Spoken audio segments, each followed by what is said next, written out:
Bon, je proposais qu'on commence par le Cameroun. J'ai vu qu'il y a eu beaucoup d'agitation cette semaine avec le réveil, on va appeler ça comme ça, du Grand Nord. Hein, ils avaient un peu été tensés par le commissaire Ebene, je veux parler de l'élite du Grand Nord, taxés de concussion, de corruption et tout ce que vous voulez.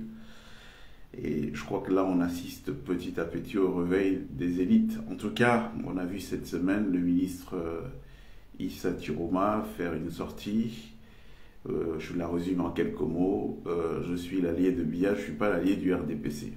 Si on peut caricaturer, c'est ce qu'il dit, en quelque sorte. Bon, moi, j'ai envie de vous dire, Issa Tiroma, c'est qui Issa Tiroma? C'est un requin de la politique. C'est un renard, quelqu'un qu'il faut surveiller de très près, qui est très mesuré, très pondéré dans sa manière d'agir, dans sa manière d'homme politique. Et donc, il faut lire chacune de ses sorties, chacun des actes qu'il peut poser en tant qu'homme politique, toujours avec beaucoup d'attention. Moi, je pense que, et là, je suis dans l'analyse, hein, c'est une opinion, il n'a de factuel que certains aspects, mais en gros, c'est l'avis que j'ai à donner sur la question. Issa Tiroma, qui est quelqu'un que je connais, hein, qui a beaucoup de qualités, c'est un grand patriote. Nous avons à l'époque traité certains dossiers concernant le Cameroun, je crois qu'il était ministre de la Communication. Et il m'a laissé une très très bonne impression, chose qui est assez rare avec les gens qui sont dans la gouvernance chez nous en Afrique la plupart du temps. Voilà, comme c'est le fait du prince, les gens qui arrivent là considèrent qu'ils n'ont pas d'allégeance à faire au peuple ou tout simplement au Cameroun. Et donc s'ils ont une allégeance à faire, c'est au système, au réseau qui ont permis qu'ils arrivent aux affaires. Donc à l'époque, j'avais été assez étonné, assez surpris de voir en Tiroma un patriote, hein, quelqu'un qui était très investi dans sa mission et qui, contrairement à beaucoup, n'était pas spécialement un homme d'argent. Voilà, parce que le problème c'est ça. Toute initiative qui peut être portée sur notre pays se trouve tout de suite vitrifiée ou atomisée à l'aune des petits intérêts financiers des uns et des autres. Donc vous parlez Cameroun, vous parlez projet, et puis se pose la question de savoir, moi je gagne quoi à titre personnel? Et si je ne vois pas ce que je gagne à titre personnel, je m'en fous de ce que peut gagner le Cameroun. Non, Tiroma, il n'est pas de ce bois-là. C'est un vrai patriote. Pour l'avoir pratiqué, bon, je sais qu'aujourd'hui ça ne fait pas très glamour de se revendiquer une proximité avec moi. Je les comprends, je ne suis pas le personnage le plus populaire auprès de la gouvernance actuelle. Mais je voulais dire que, profitant de cette proximité, j'ai vu un personnage très très politique. Et l'analyse qu'on peut faire de sa sortie, je vais la faire en deux temps. Il y a l'éventualité que Issa Tiroma, qui se tient au jus des choses qui se passent dans la grande maison au palais, ait peut-être appris que, bon voilà, le vieux... il n'y a rien à y faire, il n'est plus dans le coup. Et donc, même si on va devoir le brandir, ce ne sera qu'un prétexte hein, pour par la suite procéder à une passation des choses au clan qui aujourd'hui a quasiment déjà mis la main sur le pouvoir. Et donc, à ce titre, ils considèrent que si la personne avec qui ils ont fait un deal, qui est le président Biya, ce qui est le cas de la quasi-totalité des autres membres, en tout cas des formations politiques dites d'opposition qui sont dans la gouvernance actuelle, la plupart de ces deals se sont faits, c'est le président. C'est le président Biya, c'est le vieux qui gère ça. Donc il a dit se dire, bon, alors, moi les informations que j'ai, c'est que il est plus trop dans le coup le vieux, et donc aujourd'hui on est en train de le brandir comme un gadget, mais voilà, ça va pas être lui. Et donc, à partir de ce moment, le deal qu'il a avec lui est caduc. Et donc, il peut retrouver sa liberté d'expression, notamment, et faire la sortie qu'il a fait chez lui pour dire, bon voilà, moi, j'étais allié du président Biya, je ne suis pas l'allié du RDPC, Et de toutes les façons, donc si le président Biya n'est plus là aujourd'hui, le deal que nous avions est caduc, on peut donc rebattre les cartes et donc je peux retrouver et reprendre ma liberté. On peut l'analyser sous ce prisme. On peut également l'analyser sous un autre prisme, se dire, et ça j'en parlais avec un de nos frères, je ne sais pas s'il aimerait que je le cite, il aimera que je le cite, bon, je le garderai dans la confidentialité, j'en parlais avec lui, on peut l'analyser aussi sous le prisme de que, bon voilà, aujourd'hui on a un parti au pouvoir qui comprend bien que la difficulté qui est de vouloir, de réussir le passage en force, qu'ils ont toujours envisagé toutes ces années, en sachant que ça passera crème, puisque de toutes les façons il y a un peuple complètement lobotomisé, amorphe, incapable de réaction. Et sauf que là, cette fois, il y a quelque chose quand même qui est en train de se produire dans la société camerounaise, pardon. Et vous comprendrez tout à l'heure les similitudes avec l'histoire, parce qu'on est quasiment à la croisée des chemins, comme en 48, à la licence de l'IPC, le début de la contestation, en tout cas le début de la volonté d'aller vers la souveraineté. Nous sommes exactement en 2025 dans la même configuration. La preuve, on a vu les Nations Unies venir s'impliquer dans l'élection à venir. C'est pas habituel. Nous, dans l'histoire du Cameroun, on n'a pas l'habitude de voir ça. Alors ça peut être interprété comment, ça peut être compris comment, mais ça peut être compris que, justement, on est dans les années 40, le Cameroun va aller vers son autodétermination, les Nations Unies, donc la Société des Nations, place le Cameroun sous protectorat de la France. Et donc, quand les nationalistes camerounais, Ouandié, Oumiyobé et tous les autres commencent à sonner le tocsin, ils se tournent vers qui? Ils se tournent vers les Nations Unies pour leur dire, bon écoutez, les mecs, nous on est prêts, on peut assumer notre propre pays nous-mêmes, il n'y a pas besoin qu'on continue à rester sous la tutelle de quiconque. Et donc, voilà, les Nations Unies, de cette époque, 1948, aujourd'hui, ils reviennent se mêler d'une élection qui est à venir au Cameroun en 2025. Pourquoi? On est en lieu de se poser ces questions. Et donc, comme ça va être querellé, je crois qu'il y a eu aussi cette semaine au Cameroun le passage d'un haut gradé de l'armée camerounaise, qui a quasiment tenu en respect une bonne partie de notre hiérarchie de sécurocrates. On a vu des photos passer sur Internet qui sont assez éloquentes. Vous savez, le body language, il révèle beaucoup de choses. Quand vous avez quelqu'un qui est en position de domination, mais ça se voit dans les images qui peuvent être projetées. Donc on a à la fois les Nations Unies qui ont placé le Cameroun à l'époque sous protectorat français, sous mandat français. On a un général français qui arrive au Cameroun cette semaine, et bien entendu, nous savons derrière, c'est la question des élections. Donc pourquoi cet empressement dans cette période-ci? Pourquoi pas les autres fois? Même si on peut dire que les autres fois, l'action était toujours là, mais un peu plus discrète, invisible. Pourquoi c'est visible cette fois-ci? Eh bien, c'est parce que notre pays est à la croisée des chemins.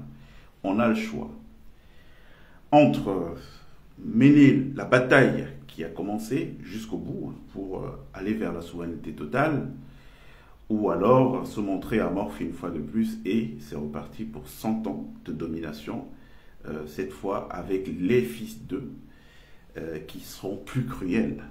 Ah oui, parce que si vous avez bien remarqué comme moi, vous savez, moi j'appelle de tous mes voeux le départ du président Biya et du système qu'il a créé autour de lui.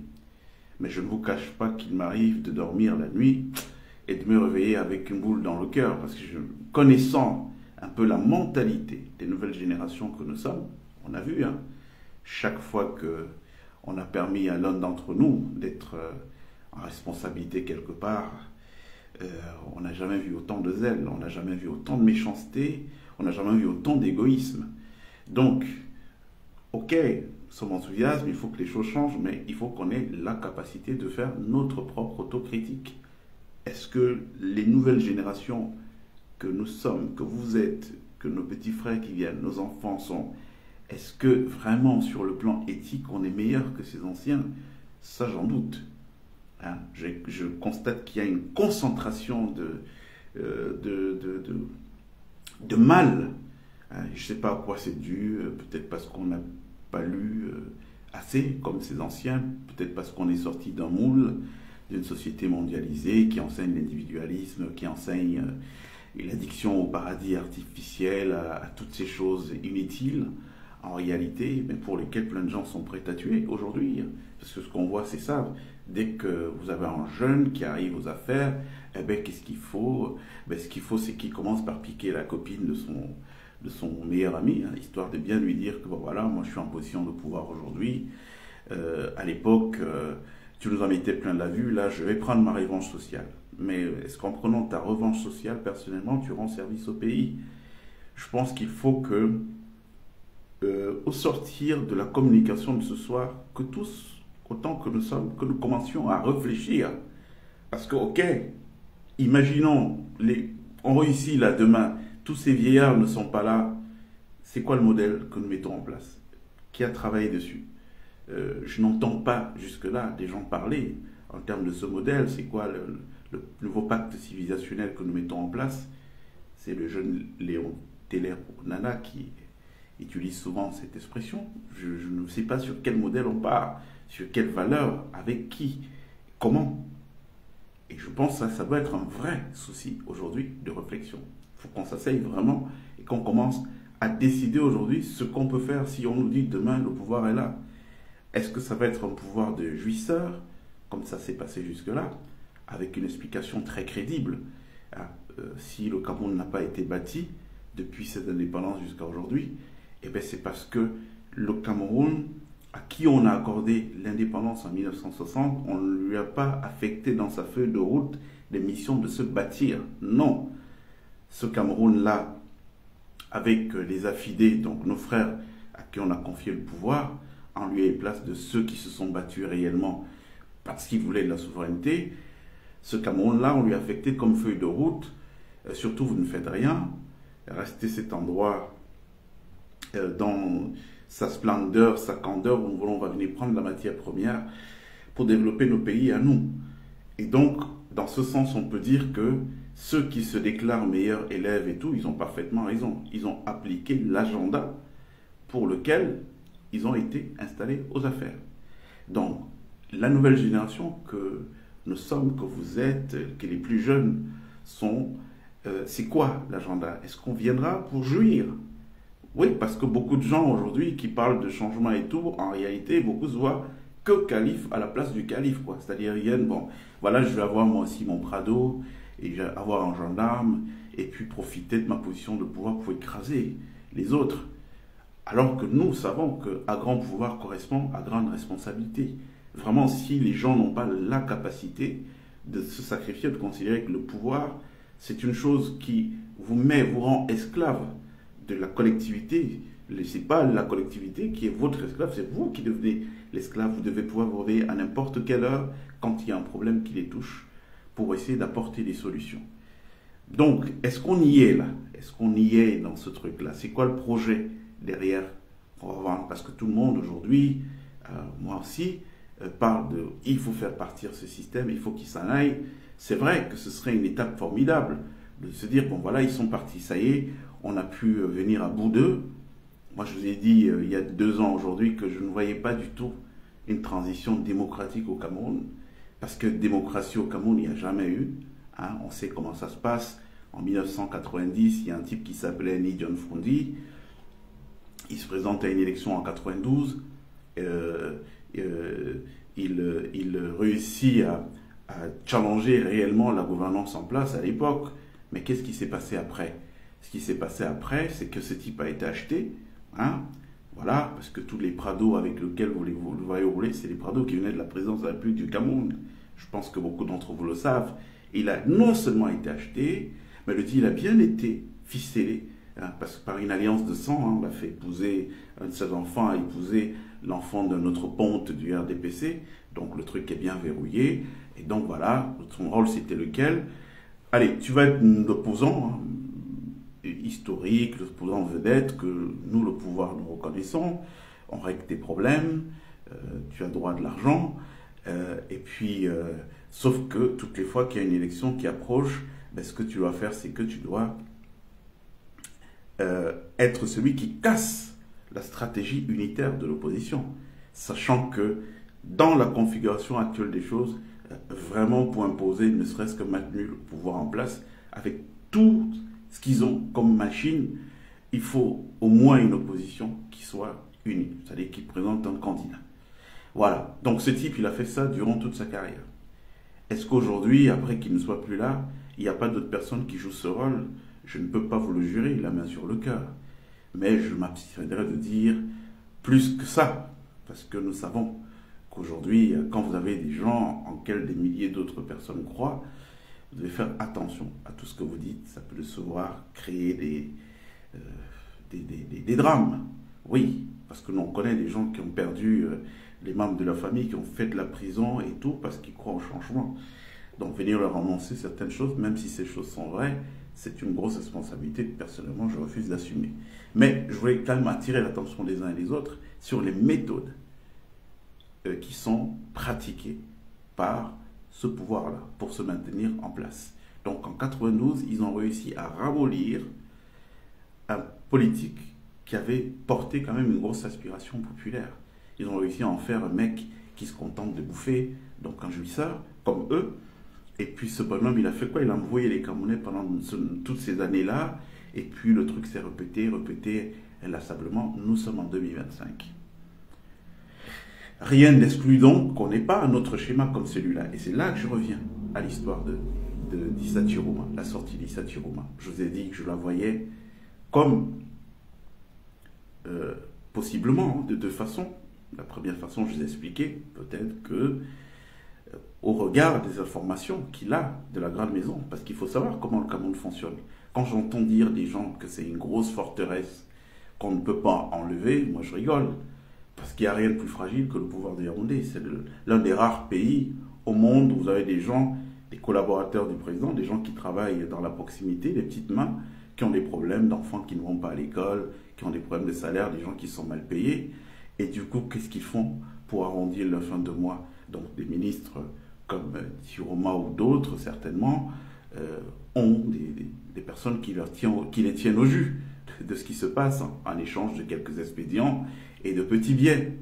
Donc, ça donne la possibilité, peut-être, au ministre Chiroma d'avoir entendu quelque chose venant de la Grande Maison. En haut, il n'y a rien, le vieux, c'est mort et tout. Et puis, bon, voilà, fort de ça, il se sentit pousser les ailes. Mais non, si c'est mort, il est hors de question que moi j'aille dans un deal avec le reste des mecs, parce qu'ils sont comme moi, ils sont des créatures. Donc, à quel titre je vais leur faire allégeance? Il n'y a pas de raison. Donc, on rabat les cartes. Ça, c'est la première possibilité. Il y a une deuxième possibilité, et là, je vais m'appuyer sur l'expérience que je viens de vous raconter sur l'histoire de Frondi. Il y a la possibilité peut-être aussi que le pouvoir, se sentant à l'étroit, décide d'instrumentaliser, comme il sait très bien le faire, ces gens-là, en leur disant, bon, maintenant vous allez sortir, on va essayer de polariser, puisque c'est le Grand Nord, le Grand Sud, le gros du vivier électoral, il est concentré là-bas, donc on va essayer de polariser le débat, le combat entre le Nord et le Sud, sauf que bon, voilà, vous allez aller reprendre de la main, et puis bon, voilà, on va faire une élection comme d'hab, vous arriverez premier, deuxième ou troisième, mais vous allez vite dire, bon voilà, nous reconnaissons la victoire du RDPC. Ça, ce sont des schémas qu'il ne faut pas perdre aussi de vue.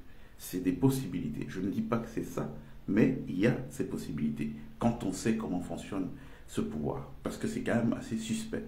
C'est sorti de personnes qui sont toujours dans le gouvernement et qui prennent le niveau de liberté qu'on peut voir là depuis quelques jours. Alors, on va prendre quelques questions. Voilà, il y a Madame Mayo Binder qui disait tout à l'heure qu'il était peut-être important de parler du projet, quelle est la base infrastructurelle qu'il faut bâtir pour sortir notre pays de la situation où il est aujourd'hui. Moi, je crois que ce sont des préoccupations qui sont légitimes. Parce que c'est vrai, bon, il faut que ça change, mais on va mettre quoi? Qu'est-ce qu'on fait concrètement? Elle parlait de l'autoroute reliant le Nord Cameroun au Tchad. Moi, je pense qu'il faut mieux. Moi, je vois une espèce de plan Marshall pour la construction des infrastructures prioritaires au Cameroun. Il n'y a pas que Garoua.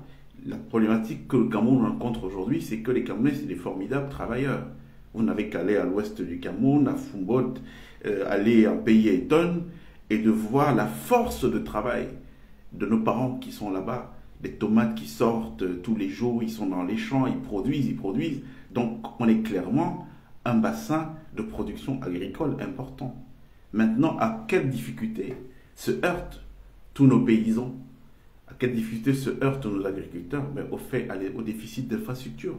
Donc il y a moyen, il y a matière pas seulement à faire une autoroute qui relie le nord au Tchad. Non, vous voyez, 5 ou plutôt 6 autoroutes.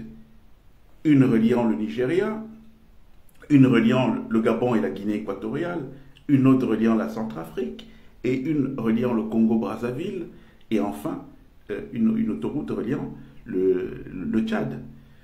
Pourquoi? Parce que dès que vous avez fait ça, vous avez en fait créé une structure qui permet de générer des effets multiplicateurs, hein, avec beaucoup d'externalités positives. Ça veut dire quoi aujourd'hui? Ça veut dire que ces gens qui produisent chez nous et qui se contentent d'un petit marché, alors que la production est importante, parce que vous savez que la production est importante, comment? Aller au marché de Mokolo le soir, vers 19-20 heures. Vous voyez le nombre de produits qui restent là dans les étals parce qu'ils n'ont pas pu être écoulés.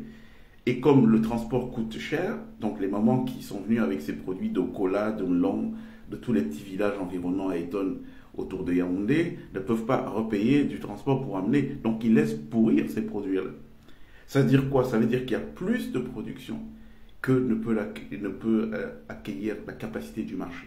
Et donc, si nous avons ces autoroutes, nous nous positionnons comme étant un bassin de production, et puis ces autoroutes nous ouvrent le marché des 6 grands pays qui nous environnent. Je ne sais pas si vous vous rendez compte. C'est-à-dire que si la maman d'Okola sait que sa tomate, quand elle la sort, en 4 heures de temps, elle est au Nigeria, en 6-7 heures ou 8 heures de temps, elle est aux portes du Tchad, donc elle peut vendre. Vous imaginez le nombre de millionnaires, le nombre d'agripreneurs qu'on crée, le nombre de millionnaires qu'on crée, grâce seulement à l'agriculture. Et donc, quand je parle de plan Marshall, je parle de plan Marshall parce qu'il faut financer ça. Et au vu des ressources qui sont les nôtres aujourd'hui, c'est vrai qu'on me dirait qu'on peut toujours, hein, on peut si on veut, mais au vu des ressources qui sont les nôtres, qui sont exsangues, il y a matière maintenant à passer des deals, à dire aux gens, mais voilà, il y a un business model derrière, on va écouler, ces routes vont générer du trafic, il y aura des péages et compagnie, et à partir de ces péages, on peut rembourser tous les emprunts qui peuvent être faits, mais c'est des emprunts au moins qui sont justifiés. Là, on n'est pas sur la dette que nous donnent les FMI et la Banque mondiale actuelle, où ils envoient des courtiers qui viennent se mettre d'accord avec des gouvernants camerounais pour prendre des dettes complètement fantaisistes et qui ne servent à réaliser aucun projet. Résultat, des générations entières vont venir payer des dettes pour des projets qui n'ont jamais vu le jour, donc qui ne créent pas de la valeur. Comprenez? Donc là, au moins, on a matière à dire, on a pris, allez, on va dire, on a pris 15 000 milliards sur les marchés financiers pour faire 5 ou 6 grandes autoroutes pour désengorger le Cameroun et pour l'ouvrir à tous les marchés environnants. Vous savez que les Nigérians, ils mangent beaucoup le héros et tout. Et ça pousse dans toutes nos campagnes au Cameroun. Vous avez un marché de 200 millions de gens, juste à la porte du Cameroun. Qu'est-ce qui nous sépare de ce marché? Eh bien, c'est une autoroute qui nous met le Nigeria à 4-5 heures de chez nous. Vous avez ça? Vous ne vous rendez pas compte le niveau de richesse qu'on est en capacité de créer.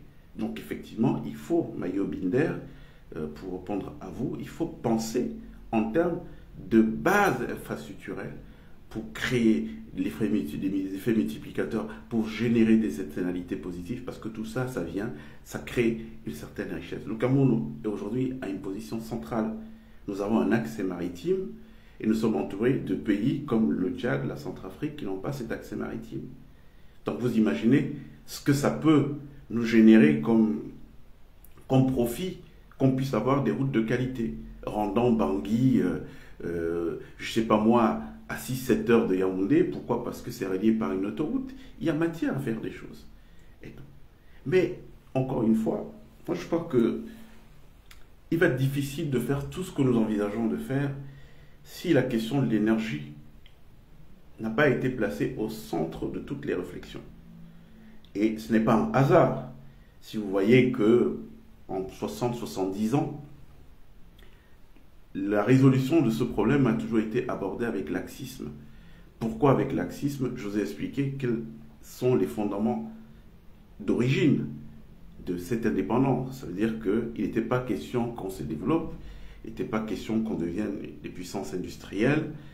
Et donc, pour ça, tout ce qui a été mis en place, c'était plutôt des mécanismes pour empêcher qu'on aille vers le développement, qu'on ait une base industrielle sérieuse. Dès qu'il y a eu un chef d'État qui a commencé à ne pas appliquer ces accords-là secrets, eh bien, qu'est-ce qui lui est arrivé? Ce qui lui est arrivé, c'est qu'on l'a dégagé, on a installé un autre en lui disant, t'as vu ce qu'on a fait à l'autre? Bon, toi, tu vas être un bon élève, tu le garantis? Elle dit, oui, je vais être un bon élève, d'accord. Donc, alors, tu me détruis toute la petite base qui commençait à être construite, et surtout, rien ne bouge. Et résultat, on vous dit qu'un pays comme le Cameroun, qui a un tel potentiel hydraulique, on a des fleuves de 918 km comme la Sanaga, on a de Vouri, on a un tas de fleuves, mais on vous dit qu'on a des problèmes d'énergie. Parce que rien que l'hydraulique pouvait nous permettre de régler le déficit énergétique du Cameroun. Mais pourquoi on n'y arrive pas? Et pourquoi même dans les nouveaux projets sortis de terre, on n'est toujours pas en train de résorber le déficit énergétique? Mais parce qu'il y a une volonté de ne pas régler ces problèmes. Si on permet que ça se règle, ben c'est fini. Là. On décolle. Parce qu'aujourd'hui, vous voyez, nous, on va voir des partenaires pour échanger avec eux. Ils nous disent, bon, d'accord, nous sommes d'accord pour délocaliser, nous sommes d'accord pour faire un transfert de technologie, mais avec quoi on fait tourner nos usines? Vous n'avez pas l'énergie suffisante et à coût réduit qui nous permet de venir faire cet investissement chez vous. Donc, à la fin de la journée, fin de la discussion, il n'y a rien qui se passe. Donc, cette question de l'énergie, il va falloir qu'elle soit au cœur de la réflexion. Et il n'y a même pas de grosses réflexions à mener. C'est tout réfléchi. Il faut se dire qu'on ne peut pas aller sur des solutions où on vous dit que tout un pays comme le Cameroun, c'est son loulou. Quand on était petit, dès qu'il y a une panne à son loulou, tout le pays est plongé dans le noir. Mais pourquoi? On doit déconcentrer la solution énergétique. Il y a le Nion qui coule en bas le maillot. Il faut, à partir du Nion, trouver un moyen de faire un centre de production d'électricité, des barrages là-bas qui vont alimenter la zone du Nion. À Douala, il y a le Vouri, à Edea, il y a la Dibamba, à Edea, il y a la Sanaga. On trouve un moyen de créer des solutions localisées. C'est ce qui se fait dans tous les pays qui se respectent. Ça fait quoi? La première conséquence positive, c'est qu'au moins, quand il y a une panne, ce n'est pas tout le pays qui est plongé dans le noir.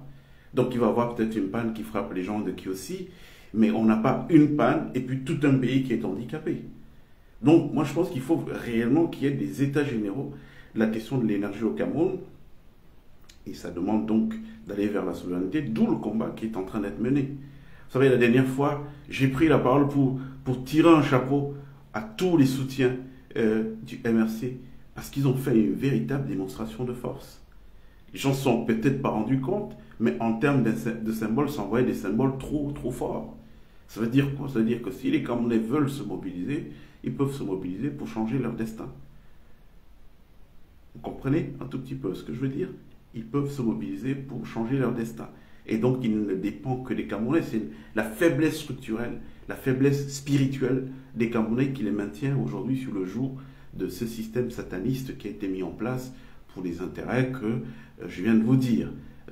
Et donc, en clair, ceux qui sont là, je ne sais pas s'il faille dire que c'est de leur faute. Ils sont venus, ils ont trouvé des accords, et bon, ils essaient de faire ce qui a été décidé. Donc maintenant, il faut peut-être les libérer eux-mêmes de ceux dont ils sont captifs. Parce qu'il n'y a rien de pire que d'être originaire d'un endroit et d'être traître à cet endroit, de travailler contre les intérêts de cet endroit où vous avez des familles, vous avez... Non, moi j'ai vu même dans la police, des forces de l'ordre camerounaises, lors des différentes manifestations. Vous regardiez dans les visages, vous sentiez que les gars sont fatigués d'aller faire la petite répression et tout. Puisqu'en fin de journée, mais tout le monde est concerné par les problématiques qui sont posées. En fin de journée, on dort tous dans le noir. Hein. Oui, c'est ça la vérité. En fin de journée, quand ils ont fini de faire cette répression, ils rentrent chez eux Et après toute la sueur et tout, ils ne peuvent pas se laver parce qu'il n'y a pas d'eau dans les maisons. Donc, en réalité, aujourd'hui, on est tous dans le même bateau, qui nécessite donc qu'il y ait une prise de conscience, en tout cas que ceux qui ont la capacité de se mobiliser, à défaut de les encourager, ne pas les critiquer. Parce que c'est trop facile. Moi, j'entends des gens dire « Ouais, vous contribuez à donner une mauvaise image du Cameroun. » Mais non, on ne fait rien. Hein. Ceux qui donnent une mauvaise image du Cameroun, ben, c'est ceux qui agissent dans le sens de rendre notre pays ridicule aux yeux de tout le monde. Nous, c'est pas parce qu'on vient dire qu'ils font mal qu'on donne une mauvaise image. En se taisant, ça change quoi? Est-ce que ça change que nous apparaissons dans les classements les plus nuls qui puissent apparaître dans les pays du monde? Non. Et c'est pas nous qui nous mettons dans ces classements-là. C'est bien l'action des gens qui sont aujourd'hui dans l'exercice du pouvoir. Je ne dis pas que c'est facile. Je vous ai dit quel est le contexte historique qui peut justifier certaines choses, parce qu'il faut rester mesuré, il faut rester modéré et faire preuve d'esprit de nuance face à toute situation. Alors, on va voir s'il y a des réactions.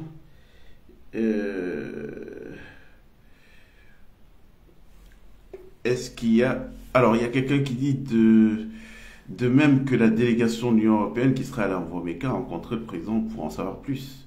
Moi, je veux faire une confidence, de vous à moi. Il faut savoir une chose, le Cameroun, et je vous parle d'expérience, c'est bizarrement le seul pays qui met tout de suite mal à l'aise les gens autour d'une table à l'international. C'est-à-dire que vous allez voir, vous êtes assis avec des gens, des notabilités, des gens avec une certaine liberté d'expression, une liberté de ton, et tout, mais dès qu'il s'agit de la question du Cameroun, je ne parle pas de Camerounais, je parle de personnalité à l'international. Dès qu'on évoque le Cameroun, vous sentez que les gens sont... Il y a un petit malaise, les gens ont du mal à parler, ils sont là, ils sont hésitants, et donc vous comprenez que c'est un sujet sérieux, le Cameroun. Ça, je vous le dis de vous à moi, et il y a peut-être une explication spirituelle à cela, mais ce malaise ne peut pas être créé pour rien. Donc cet activisme que Vitrice Gabriel vient de relever, pardon, est un activisme qui est lié un peu à tout ce contexte-là, tout ce que je vous dis. Moi, personnellement, pour rencontrer beaucoup de gens dont les paroles portent, dans le monde, j'ai observé cela, que la plupart du temps, dès qu'on glisse sur le sujet Cameroun, allez, voilà, on commence à commander le dessert et tout pour que les conversations soient closes. Et ce malaise ne peut qu'exprimer quelque chose de bien puissant. C'est pour ça que chaque Camerounais, autant que nous sommes, doit prendre très au sérieux le pays que nos ancêtres nous ont légué. Et prendre au sérieux le pays que nos ancêtres nous ont légué implique quoi? Implique de se dire qu'il ne faut pas être là aujourd'hui à se voir juste comme des gens qui vont venir par la suite continuer à manger, faire le faux, des surfacturations et tout pour devenir riche et tout. Non, vraiment ça ne peut pas être ça. Le destin de notre pays, qui aujourd'hui est le pilier de profitabilité de la zone CEMAC, le destin de notre pays va être super impactant sur tous les pays qui sont autour de nous. Donc on ne peut pas se permettre de venir faire des choses un peu de manière légère, comme ça a été fait ces années. Mais, encore une fois de plus, ça a été fait de manière légère parce que c'était ça l'agenda. C'est ça l'agenda. Ces gens-là ne sont pas là. Oubliez l'idée que nous avons des gens qui sont là pour travailler. Ils ne sont pas là pour travailler. Ce n'est pas ce qu'on leur demande. C'est pour ça que, moi je vous dis, je connais beaucoup de ces ministres de manière personnelle. Je ne vais peut-être pas citer des noms pour ne pas embarrasser certains. Ce n'est pas le but de notre communication ce soir. Mais pour avoir échangé avec certains, vous voyez qu'il y a comme une âme morte toutes les fois que vous voulez parler progrès avec eux. C'est un peu comme s'ils se disaient, bon, lui n'a pas compris, bon, rien ne peut être fait et tout, mais quand vous êtes à un certain niveau de confidence avec certains, ils vous disent quand même, comment voulez-vous que dans un pays comme le Cameroun, qu'il n'y ait aucune décision qui puisse se prendre par des techniciens, tout est politisé. Ça veut dire que vous allez venir avec un super beau projet. Quand vous venez, vous allez en parler aux ministres concernés, aux responsables concernés, ça doit aller à la présidence. Pourquoi? Qu'est-ce que ça va faire à la présidence, à votre avis? C'est pour arbitrer. Regardez, bon, est-ce que dans ce qu'il nous avait demandé de faire, c'est prévu qu'on doit faire ça? Non, ce n'est pas prévu. Au lieu que les gens vous disent même par manière, on commence à vous perdre le temps. On vous tourne, on tourne, on tourne. On fait comme tous les autres projets. Ou alors, on vous laisse perdre de l'argent, perdre du temps. Et puis parfois, on sabote. Les propres gens qui sabotent les projets, c'est même nos frères. On les envoie aller mettre un vice de fabrication là-bas. On sait que vous allez passer 10 ans à construire un ouvrage. Et puis au bout de 10 ans, au moment de mettre l'ouvrage en œuvre, eh bien, que vous vous rendez compte que, ah non, mais il y avait des boulons qu'on avait oublié de mettre là-bas, donc si on essaie d'ouvrir ça, ça va s'écrouler. Résultat, des courses, en fait, on en fait comme ça, des projets comme ça, en fait, rien ne marche. Mais pourquoi? Parce qu'il y a une volonté que les choses soient comme ça. Donc les gens même d'aujourd'hui, on ne peut pas dire qu'ils sont en échec. Ils sont dans le respect scrupuleux de l'agenda qui leur a été fixé. Ils ne sont pas là pour construire le Cameroun. Ils sont là pour bien veiller aux intérêts. Mais c'est des deals qui ont été passés il y a plus de 70 ans. 1960, 2025, ça fait quoi? Ça fait 75 ans. Aujourd'hui, 75 ans après, nous sommes 30 millions. Nous avons des enfants qui doivent manger, qui sont assis dans les maisons. Le ratio démographique a changé. Et maintenant que le ratio démographique a changé, on est confronté à de nouveaux défis. On ne peut pas continuer à garder les choses comme ça. Donc maintenant, ce que moi je dis, parce que je ne suis pas un naïf, je sais comment fonctionne le monde. Si vous venez dire aujourd'hui, allez, on part sur les ruptures brutales, on ne veut rien, mais je pouvais être sûr qu'on aura le temps de rien bâtir. Parce que les autres jouent leur survie. Il faut bien en avoir conscience. Vous leur coupez tout, d'un coup, ils meurent. Est-ce qu'ils vont accepter de mourir? Non. Qui accepte de mourir? Ils vont utiliser toute la capacité de nuisance qu'ils ont pour empêcher que l'on avance. Or, pour construire, il faut faire de la prospective, il faut de la sérénité, il faut faire de la planification. Et on ne peut pas planifier si on vit dans la psychose, la déstabilisation, le coup d'État, le machin et tout. Donc, il faut faire preuve de beaucoup d'ingénierie et beaucoup de diplomatie en se disant c'est bon de tenir compte de nos intérêts, c'est bon aussi de tenir compte des intérêts des autres. Parce que en le faisant, on procède à ce qu'on appelle en jeu politique l'alignement des intérêts. Quand les intérêts sont alignés, alors tout le monde a intérêt à ce que les choses marchent et tout, et puis on est tous gagnants. Donc il va falloir aussi à ce niveau qu'il y ait une vraie méthode, une vraie approche pédagogique pour que les uns et les autres comprennent, qu'on sorte des enthousiasmes, le petits enthousiasmes qu'on peut voir, ouais, non, c'est pas comme ça que ça marche.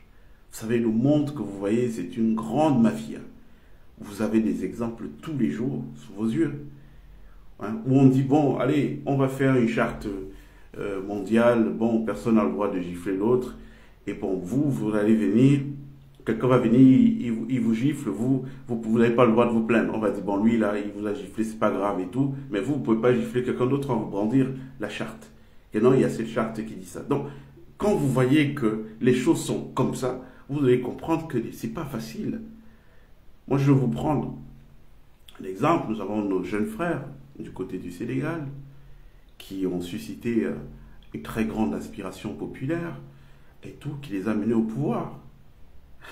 Mais c'est un danger d'arriver au pouvoir sans connaître les codes du monde, comment ils fonctionnent, sans avoir les réseaux, savoir comment ça marche. Parce que vous pouvez très rapidement passer de la popularité à l'impopularité. Les gens ne vous mettent pas au pouvoir juste parce que vous êtes beau, ils vous aiment. Ils vous mettent au pouvoir parce qu'ils ont une espérance.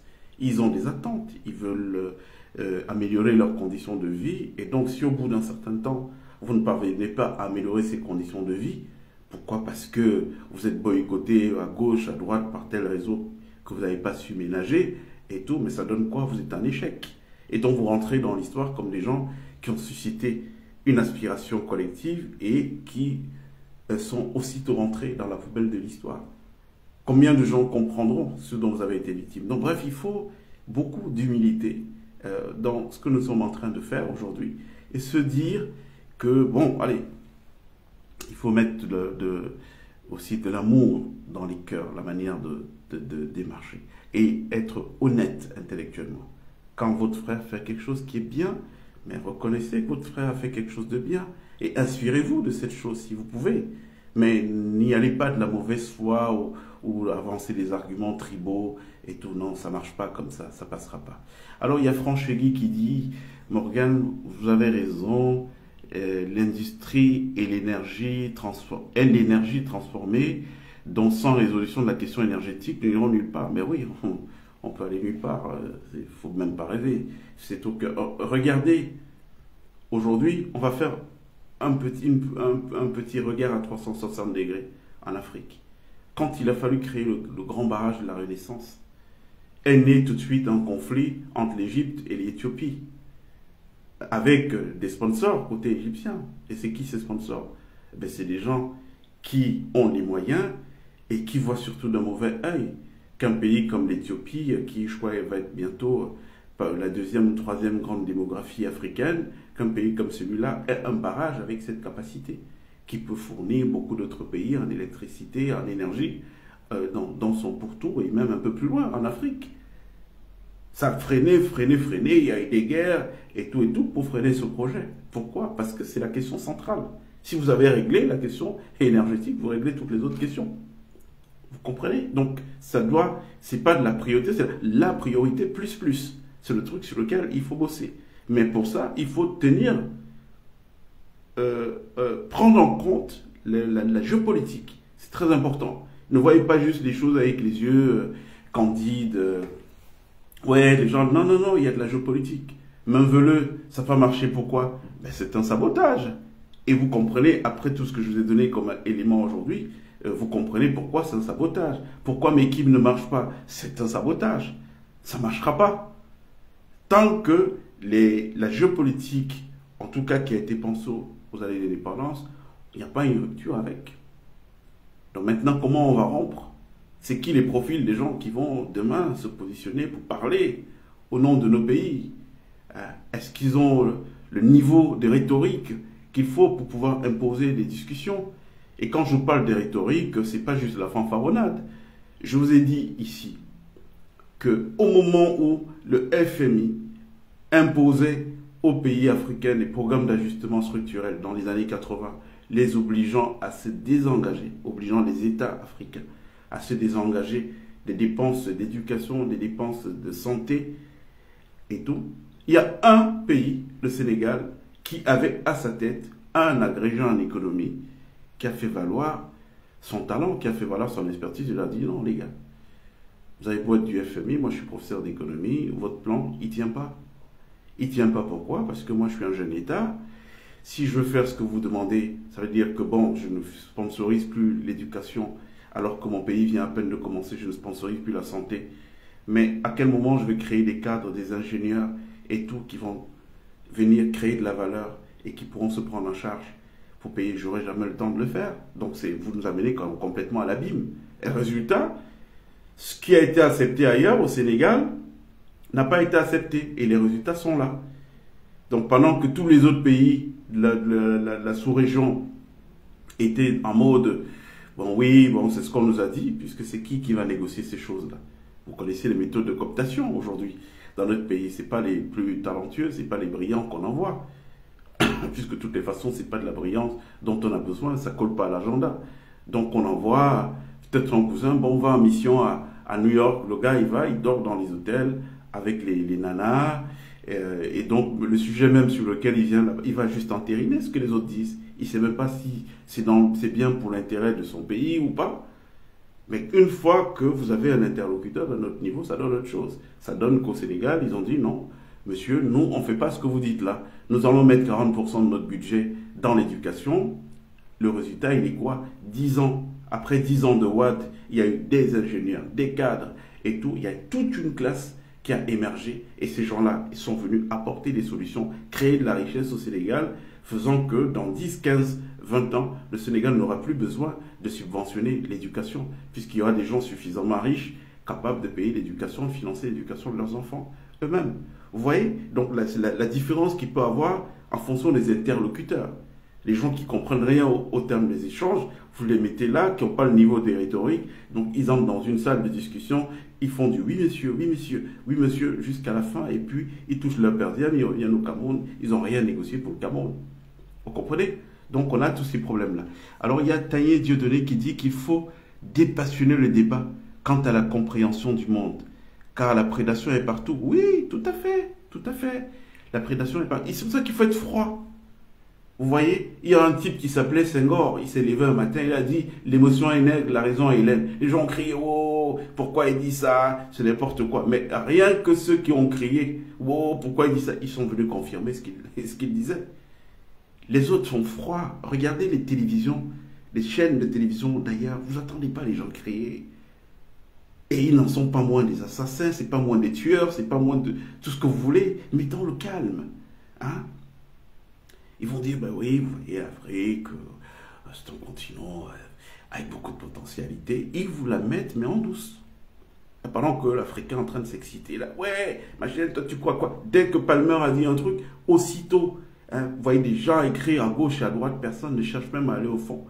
Qu'est-ce qu'il veut même dire concrètement? Donc il faut effectivement, cher Taillé Dieudonné, qu'on puisse domestiquer notre passion, l'émotion, là, qu'on arrête de réagir. Parce qu'on ne pourra pas aller à la conquête du monde si on n'a pas les codes. Et les codes, c'est que on est froid.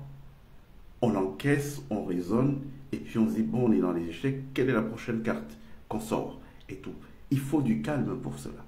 Et nous ne sommes pas suffisamment calmes. Nous sommes des gens bruyants, et nous sommes bruyants dans tout, pour tout.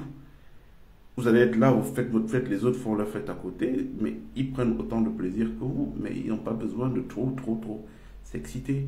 Donc ce n'est pas une preuve de sagesse et de maturité, hein. Moi je crois, hein, à mon niveau. Alors il y a Eric Codot qui dit « Il allait de même du projet Tanger-Med. L'Union européenne a tenté de convaincre le Royaume du Maroc que le port d'Al-Jaziras, étant situé à moins de 50 km, que ce serait un investissement improductif. » Un investissement improductif. Mais oui, il faut en avoir conscience. Partez toujours d'un principe simple. Plus de 60% des ressources naturelles sont concentrées en Afrique. Nous n'avons pas fait de concours pour cela. Parce que s'il fallait faire un concours pour avoir une telle concentration, nous ne serons pas les premiers. Donc c'est la nature qui l'a voulu. Les autres, parfois, n'ont rien. Pourtant, le modèle qu'ils ont construit est un modèle qui dépend fortement de ces matières premières. Ça veut dire quoi? Ça veut dire que s'ils nous avaient laissé à l'époque de commencer à en faire l'usage que nous voulons de ces matières premières, ça allait créer un handicap originel. Donc eux, ils n'ont pas ces matières premières, et ceux qui ont ces matières premières sont libres d'en faire ce qu'ils veulent. Ils ne s'en sortiraient pas. Et donc ils ont travaillé dans le calme pour mettre en place des mécanismes afin que nous n'en ayons pas usage de ces richesses que nous avons, afin que ces richesses puissent leur profiter. Aujourd'hui, ils ont trop tiré sur la corde, mais c'est de bonne guerre. Il ne faut pas être dans...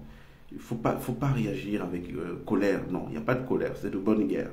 Si nous avions été à leur place, on penserait pareil. Maintenant, il se trouve qu'on est à la croisée des chemins. C'est que ce système qu'ils ont mis en place, c'est un système au début des années 1900. En 1900, il y avait exactement 100 millions de gens qui vivaient en Afrique, donc du Cap au Caire. 100 millions de gens.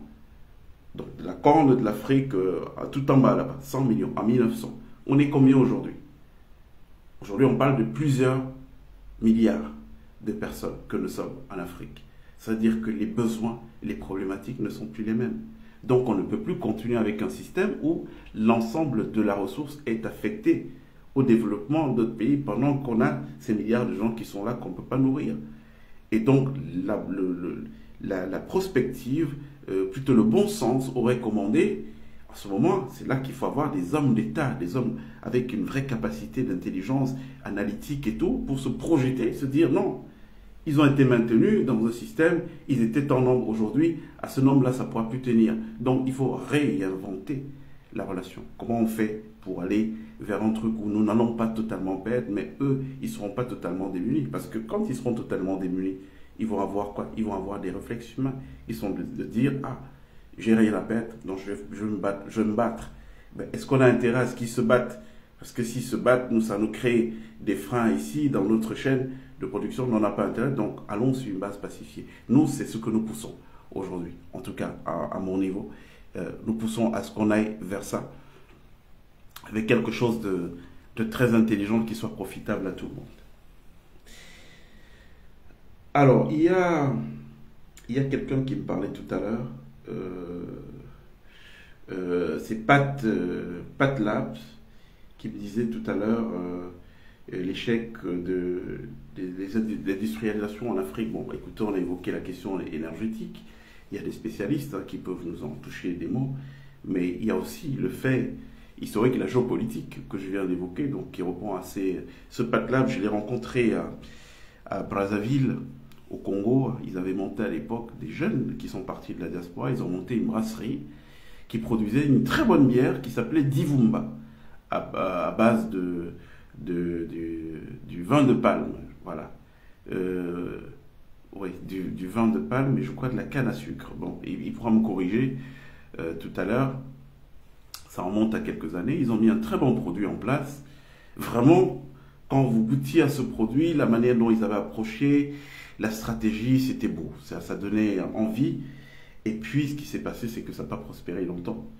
Et moi, à l'époque, quand je les ai vus aller faire, je savais au fond de moi, je me disais, oh, voilà, les gars qui vont être déçus bientôt, parce que ils voient juste la dimension, on a une idée, cette idée peut avoir un marché, mais ils ne voient pas toute la dimension géopolitique. Et c'est là les métiers, les gens comme nous, pour vous dire, ah, tu veux faire telle chose, puis nous, on sait venir t'analyser un environnement, te dire, bon, cette chose-là, ça va être difficile parce qu'il y a tel qui fait telle famille, tel grand conglomérat qui fait le contraire. Si tu te positionnes là, tu vas leur niquer des parts de marché, ils ne vont pas te laisser. Ils pourront soit te tuer, soit s'arranger à ce que tu n'émerges pas. Donc, il faut trouver une autre façon d'agir. Mettre en place maintenant des passerelles, des stratégies pour que l'activité puisse se mettre en place et soit viable, pérenne. Donc, à l'époque, je les avais vus et voilà, j'avais mal parce que je savais à quelles difficultés ils allaient être confrontés. Et ça n'a pas tardé. Donc, très beau projet entrepreneurial. Et puis, voilà, ça s'est passé comme je vous dis. Alors, on va prendre, donc il y a Mayo Binder qui dit, Morgane, je valide. Est-ce que...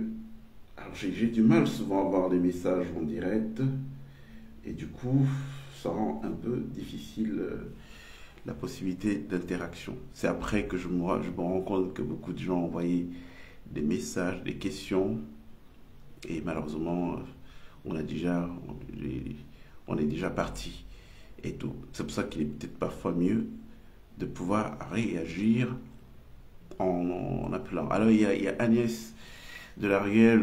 Oui, ma sœur Agnès, c'est un plaisir. Voilà, donc Pat, il est là, Pat Labs. C'est quelqu'un de très intéressant. Et qui est pas africain, lui vient des Antilles, mais je vous jure que c'était impressionnant à l'époque de voir des jeunes de la diaspora croire en l'Afrique au point de quitter Paris et partir. Ils étaient dans la région de, je crois, d'Olizy ou Caï, Caï au Congo, c'est là-bas qu'ils étaient, qui ont concentré leur truc. C'était formidable. En fait, comme il faut agir, parce que c'est très bien de tenir des discours interminables, des critiques sur l'Afrique, mais il va falloir à un moment donné qu'on soit capable de mettre la main dans le cambouis. Et quand moi je parle souvent d'Afrique, je parle d'Afrique avec autorité, parce que j'y ai investi de l'argent, j'ai perdu de l'argent, j'ai essayé de faire des projets à gauche, à droite, ça a marché, ça n'a pas marché. Aujourd'hui, il y a une vraie expérience. Quand je viens vous parler, je vous parle des choses que j'ai vécues. Je ne vous parle pas des choses que je fantasme ou que j'imagine. C'est expérience du terrain. C'est que bon, sur l'un des premiers investissements que j'ai fait en Afrique, c'était au Sénégal. À l'époque, j'idéalisais, quoi. Je me disais, oh non, les jeunes qui sont là-bas, ils ont besoin d'être pris, soutenus et tout. J'y ai mis de l'argent dans un pays comme le Sénégal. Si je vous dis d'où sont venus les problèmes, vous n'allez pas croire. Mais les problèmes sont venus des mêmes jeunes qui avaient motivé ma démarche entrepreneuriale en Afrique. Parce que vous confiez la responsabilité à des gens, ils ont qu'en tête de taper dans la caisse, de prendre, et ils ne comprennent pas que mais cette caisse, c'est un capital. À force de taper, chacun dans la caisse, mais tout va s'écrouler, et puis vous allez vous retrouver sans emploi.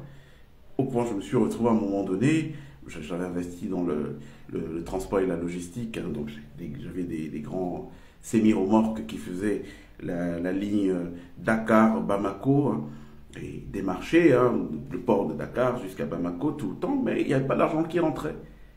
Pourquoi? Ben parce que il y a un système de vol qui s'est mis en place où un camion part, on sait qu'on a 400 000 de bénéfices par voyage, et sauf que chaque jour, on vous appelle pour vous dire non, il y a une explosion des pneus et tout. Mais il n'y avait pas d'explosion de pneus, c'est que les mecs qui vendaient des pneus dans le parcours. Il a fallu qu'un jour, que je me dise maintenant, il faut que je vois cette affaire au clair et que je prenne une voiture banalisée, et que je suive les convois pour découvrir la mafia.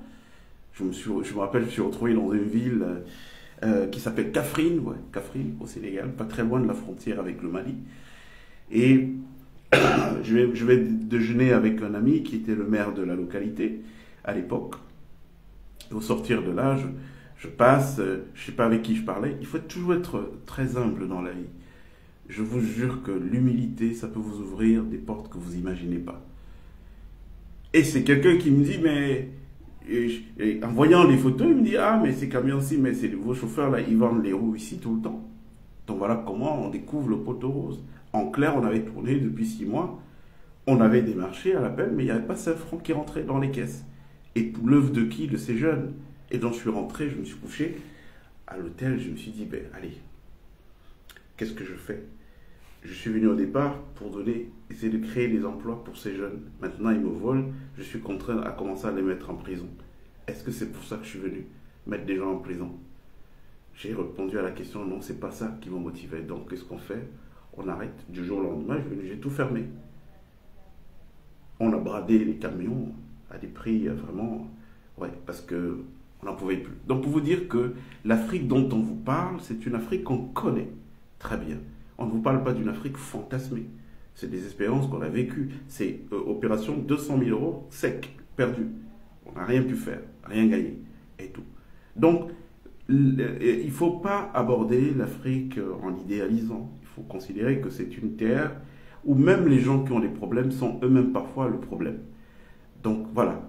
Et ça fait quoi? Ça fait que quand vous entendez parler parfois avec la retenue, les gens peuvent croire que oui, ah non, lui il est vendu, ou il est avec les autres. Non, on parle avec la retenue, parce qu'il y a l'expérience, il y a de la sagesse derrière. On sait que le mal n'est pas toujours concentré que chez ceux qu'on nous pointons du doigt. Le mal est parfois même parmi nos troupes, des gens qui voulons que les choses changent. Vous allez être étonnés, je vous jure, parce que le problème du pouvoir, c'est qu'il amplifie les défauts des gens. C'est-à-dire, vous allez voir quelqu'un qui est là, dès qu'il a le pouvoir, et bien alors, la part la plus sombre chez lui va s'exprimer. Il va commencer à faire des abus de tout genre, à faire exactement ce qui était reproché à ceux qui étaient dans la gouvernance précédente. Donc, il faut bien, je reviens sur la question, il va falloir qu'on s'asseye et qu'on définisse un projet. C'est quoi qu'on fait? C'est-à-dire qu'on acte le fait que nous ne pouvons plus continuer avec la gouvernance actuelle. Je ne considérais pas qu'ils ont échoué. Je considérais qu'ils ont respecté l'agenda qui leur a été fixé par les colons en partant du Cameroun. Or, aujourd'hui, il est temps que cet agenda s'arrête. Et s'arrête dans les conditions que j'ai évoquées tout à l'heure. Bon, maintenant que cet agenda va s'arrêter dans les conditions évoquées tout à l'heure, qu'est-ce qu'on fait? Évitons de tomber dans la diversion. Parce que nous avons face à nous un pouvoir, mais qui est composé de génies. Quand il faut se maintenir, quand il faut faire des coups fourrés, ils sont très bons. Moi, je dis tout le temps, quand je vois des gens dire qu'ils veulent lutter contre le pouvoir des Yaoundé et sous-estimer ce pouvoir, moi je rigole, je me dis, mais eux, c'est des petits lapins de 6 semaines, ils n'ont rien compris. C'est des gens qui ont une vraie force de manipulation. Ils savent créer des événements. Un événement dans un autre événement pour tuer l'événement principal. Ils savent le faire. Donc, quand vous les avez, respectez leur talent. On ne maintient pas un peuple dans la situation où il est, où on donne des pains sardines à des gens et les gens sont contents, ils applaudissent et à tous les coups, on leur fait le même coup. C'est-à-dire que là, il y a une élection. Imaginons que l'élection va se tenir. Imaginons. Rien n'est certain.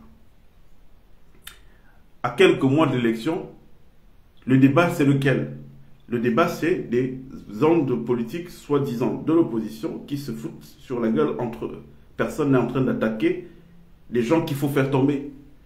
C'est un tel qui dit qu'il est une force de changement, qui s'attaque à un tel autre qui est une force de changement. Vous savez, moi, par principe, je peux ne pas aimer tous les gens qui disent qu'ils veulent que ça change pour des raisons ou d'autres. Mais jamais je n'attaquerai une force de changement. Parce que sur le principe, tout acte qui est posé, qui va dans le sens du changement, doit être soutenu.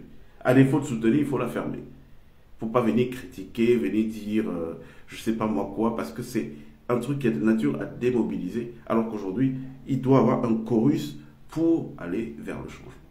Et surtout, tenir en compte que nous avons face à nous des gens extrêmement brillants, mais qui ont mis leur intelligence au service du mal. Et donc, vous n'avez pas à les dégager comme ça en venant... Non, non, non, ça ne se passe pas comme ça. Il faut de la réflexion profonde.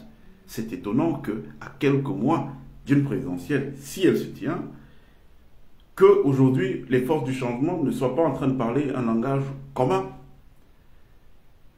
À se dire, bon voilà, c'est qui les profils, bon allez, ces profils-là, bon, il faut une stratégie, comment on parvient à coordonner. Vous entendez juste de temps en temps, il y a un tel qui a sorti qui dit qu'il a besoin de 20 millions pour sa campagne, ce qui est complètement insultant. Vous vous rendez compte? Le pilier de croissance et de profitabilité de la zone CEMAC va se conquérir avec 20 millions de francs CFA de frais de campagne. Mais ça ne paye même pas un consultant comme moi. Si je dois venir m'asseoir pour définir la stratégie, des choses qui doivent s'évaluer en dizaines de milliards de francs. Si on veut être sérieux, on ne va pas conquérir un pays comme le Cameroun en parlant de millions. De millions. Vous allez faire quoi avec 1 million? Il faut au moins, je dis bien au moins, on est au bas mot, au moins 1 à 2 milliards par région. Parce que si ce n'est que les gadgets, si ce n'est que s'arranger pour que dans le défilé, tout le monde ait un drapeau avec son candidat inscrit dessus, c'est tout de la vous. Non, ils sont sérieux. Donc quand vous voyez ça, vous comprenez que les gens ne savent même pas de quoi ils parlent, qu'on a beaucoup de doux rêveurs et tout. Et puis, on peut aimer le Cameroun, on peut servir le Cameroun sans être président du Cameroun. Je ne sais pas aussi pourquoi il y a cette frénésie. Moi, je pensais que, à l'heure qu'il est, tous les leaders, tous ces gens qui pensent et qui ont quelque chose à jouer, ils devraient être plutôt assis à se dire, bon, lequel va être le meilleur de nous tous, et puis on se met tous derrière pour pousser. Mais vous avez tous les jours quelqu'un qui naît. Rien que les Bassa du Cameroun, les gens me disent, ils n'aiment pas qu'on parle comme ça, mais moi je dis la vérité. Rien que les Bassa aujourd'hui représentent les 3/4 de candidats déclarés dans la même région. Donc vous comprenez qu'il n'y a pas de sérieux dans cette affaire. Soit il n'y a pas de sérieux, soit les gens ne comprennent pas les enjeux. Et s'ils ne comprennent pas les enjeux, ils sont complètement disqualifiés. Ce n'est pas avec eux qu'on va bouger le mammouth. Après, je vous ai dit qu'il y a l'autre chose. C'est que beaucoup de ces gens sont téléguidés depuis les officines, pas très loin du palais des Toudis. Donc, jouer à ce trouble-là, à cette distraction, ça peut faire partir d'un agenda aussi. Mais si on veut être sérieux, honnêtement, à l'heure qu'il est, on devrait être dans le... Quelle est la stratégie? Vous pensez que la diaspora camerounaise, les Camerounais, ils peuvent, s'ils veulent, tous les Camerounais veulent le changement. Mais quand vous appelez les gens pour leur dire non, j'ai 20 millions, aidez-moi, mais les gens ne sont pas bêtes. Ils vont financer quoi? Il faut financer quelque chose de béton. S'il y a aujourd'hui, nous on a parlé des conclaves de la diaspora pour restaurer le Cameroun et tout. Si aujourd'hui, les Camerounais ont l'impression qu'il y a un truc sérieux quelque part, où des gens crédibles se sont assis tous ensemble pour dire, bon, allez, dans cette affaire, toi, vous allez vous mettre devant et on va tous vous soutenir. Vous verrez de l'argent, vous ne saurez même pas quoi faire de l'argent. Parce que les Camerounais ont cette capacité de se mobiliser. On a quand même vu un seul parti politique ici, et encore, il n'était pas la mobilisation maximale, mettre plusieurs milliards de francs. Rien que pour... Donc vous imaginez maintenant l'ensemble des Camerounais qui sont tous désireux du changement et qui peut-être restent chacun dans son coin parce que bon, ils ne voient rien de sérieux. Les gens ne sont pas bêtes. Ils savent bien évaluer le sérieux des gens au regard de comment ces gens se présentent. Même si vous avez réellement des besoins de 50 millions, vous ne devez pas venir dire que vous voulez conquérir le Cameroun et 50 millions, ça vous allez. C'est quoi 50 millions de francs? Je vous dis, même les simples honoraires d'un consultant comme moi, ça ne paye pas. Donc vous allez faire quoi avec ça? Rien. Ça montre tout de suite à ceux qui regardent qu'il n'y a pas de sérieux, que c'est... Et puis, des gens qui ont peut-être envie d'agir, restent chacun dans son cocon et disent, bon, je ne vais pas sortir me griller pour un truc qui est voué à l'échec à la base. Donc, on veut le changement ou on ne le veut pas. Il faut qu'on soit capable de répondre à cette question. Si on veut le changement, il est temps aujourd'hui de poser les bons actes, les bons gestes qui montrent que nous sommes amateurs. De toute façon, il y a une maturité aujourd'hui des Camerounais. Le manque de maturité, il est observé chez ceux qui incarnent le leadership du changement. C'est chez eux qu'il y a un manque de maturité. Moi, je vois, je cause avec des gens m'envoient des messages. Tous les messages vont dans le même sens. On en a marre de ces gens-là. On en a marre. On est prêt à tout. Même des propositions de que vous nous créez une force militaire quand nous, on va prendre des armes avec vous et tout. On a ça tous les jours. Et tout. Donc, les gens sont prêts. Mais maintenant, tous ceux qui ont émergé sur la scène publique en voulant porter cette aspiration collective n'en voient pas des signaux sérieux. Et c'est sur ça qu'il faut travailler aujourd'hui, à quelque temps de l'élection. Sinon, qu'est-ce qui se passe? Le pouvoir se frotte les mains. Ils vont refaire passer la même chose. Ça fait combien d'années qu'ils refont toujours la même chose et ça marche toujours, toujours. Et les Camerounais, ils ne se remettent pas en question. Il y a un problème. Il faut travailler. Hein. Les mêmes causes produisent les mêmes effets. Il ne faut pas se faire d'illusions. Alors, on a qui d'autre?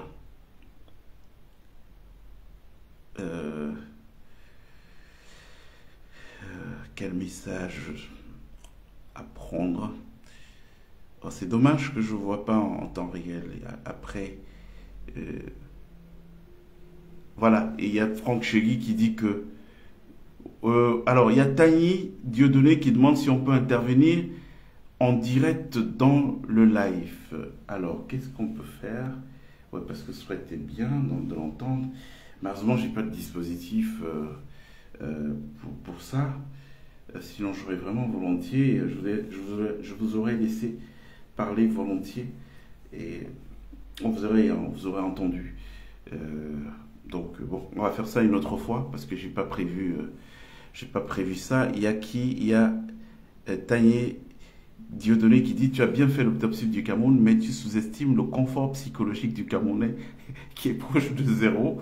Conclusion, au-delà du constat, force est de constater qu'on ne peut rien faire dans l'état actuel. Bon, oui, nous, on a montré le chemin. Ça fait 2 ans que je dis que ce qu'il faut au Cameroun, c'est une insurrection. Pourquoi? Et il faut une insurrection et derrière un système autocrate, mais qui travaille pour le bien du Cameroun, des patriotes qui vont venir travailler pour le bien du Cameroun. Pourquoi? Parce que voilà un endroit où le mal, pendant 43 ans, a été érigé en vertu. Vous n'allez pas changer ça en venant offrir des pétales d'orchidée aux gens, en leur disant: oh les mecs, c'est pas cool, tu vas pas, on a dit il faut pas faire pipi là, comment tu fais ça? Non, ça marchera pas comme ça. C'est d'attraper un bonhomme comme celui-là. T'as lu le panneau? Oui. Tu lui mets 50 coups aux fesses. Et puis tu es sûr que, et ça s'est fait parfois devant ses enfants et tout, et tu es sûr que personne d'autre ne voudra plus faire la même chose. Donc il faut ça.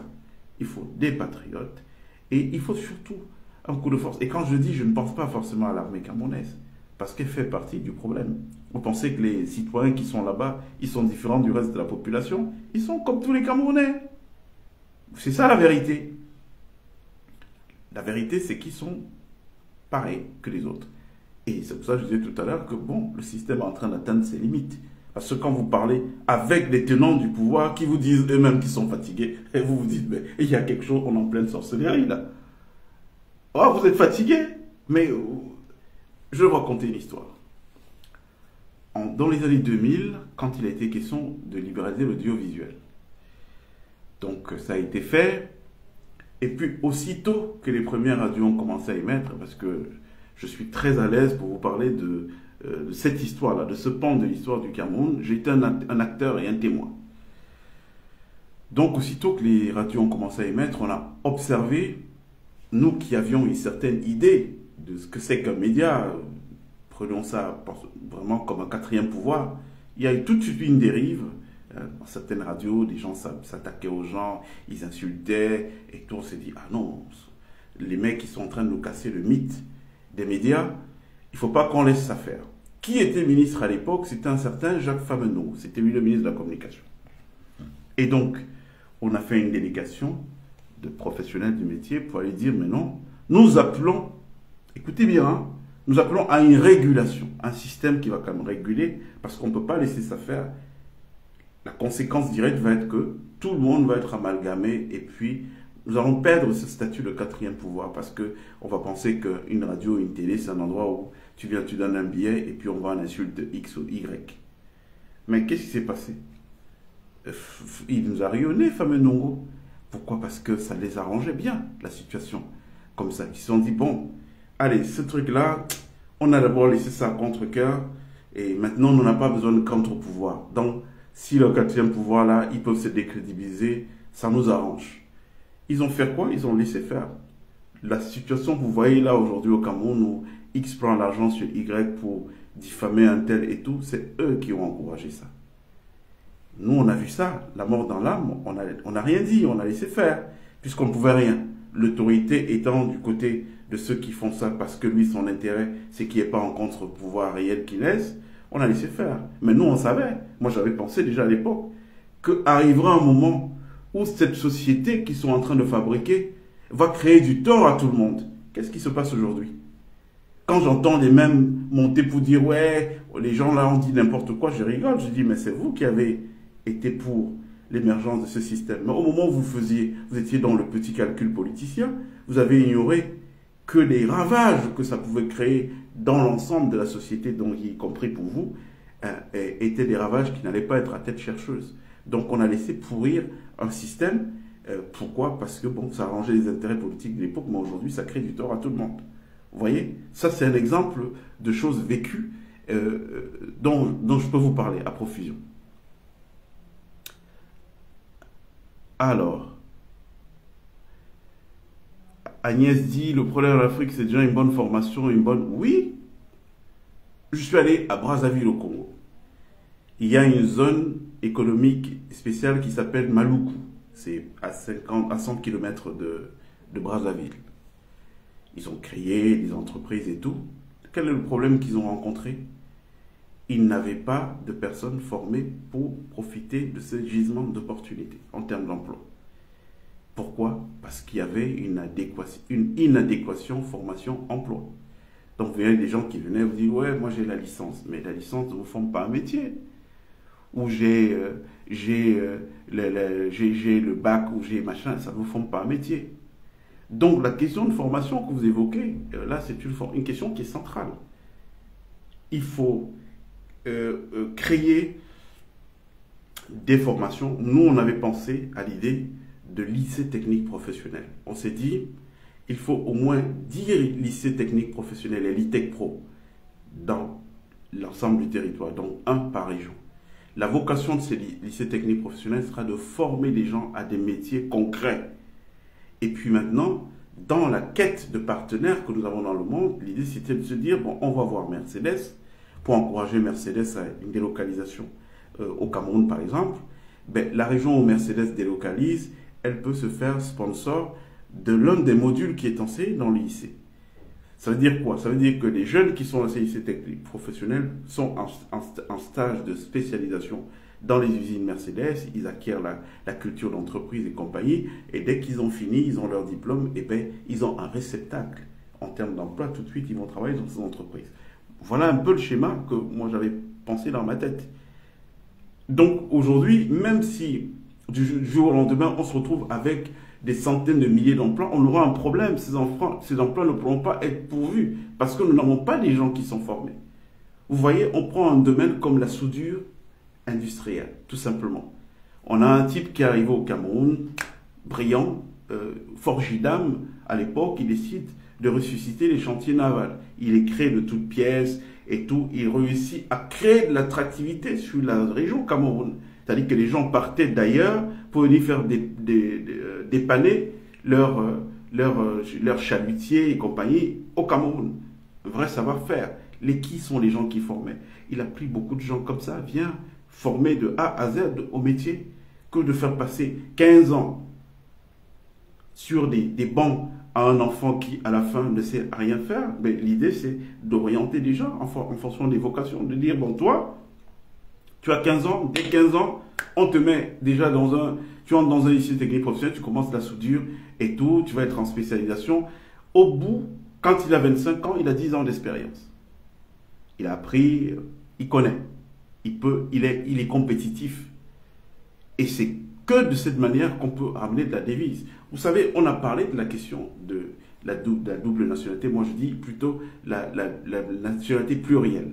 Il faut donner la possibilité aux Camerounais de pouvoir se mouvoir. Parce qu'on voit juste le truc que les gens vont profiter, mais non. Est-ce que vous savez le nombre de talents camerounais, d'experts camerounais qui ratent les opportunités à l'extérieur? Pourquoi? Parce que parfois il y a une opportunité qui se présente, mais il faut passer par la case visa. Bon, quand on n'a pas le visa et tout, bon, on va réfléchir. S'il y a deux candidatures, deux profils de candidature, il y a un qui a besoin d'avoir un visa, le Camerounais, et l'autre on va se dire, bon, ça va être compliqué pour le Cameroun. Pourtant, s'il va travailler à l'étranger, mais il va ramener des devises. Et quand il ramène des devises, ça enrichit le pays. C'est tout le monde qui profite. Donc, il y a beaucoup de choses. En réalité, on n'a même pas commencé. Pour moi, le Cameroun, c'est un vaste chantier où il va falloir s'asseoir, penser qu'est-ce qu'on veut faire de ce pays, quelles sont les potentialités, de quelles ressources disposons-nous et qu'est-ce que nous avons comme amis, comme personnes qui peuvent nous aider, avec qui on va s'asseoir et travailler à construire un pays. Parce que là, on n'a rien fait. Vous vous rendez compte, pour faire le simple tronçon Yaoundé-Simalène, je suis revenu au Cameroun pendant presque 10 ans. Toutes les fois que j'atterrissais à l'aéroport de Yaoundé, je me disais, bon, je vais enfin prendre l'autoroute. Non, c'est pas fait. Pendant 10 ans, pour construire moins de 20 km. Donc vous comprenez qu'il y a un problème, quelque part. Mais aujourd'hui, il faut se positionner dans les solutions. Parce que on ne doit pas juste envisager, comme je le disais tout à l'heure, le changement pour le changement. On va changer qu'on n'importe quoi. Il faut donc cette réflexion. Donc Agnès, vous avez raison de dire que le problème en Afrique, c'est déjà une bonne formation. Oui, c'est ça. Parce qu'il faut créer, il faut former des gens à des métiers pratiques, à des savoirs concrets.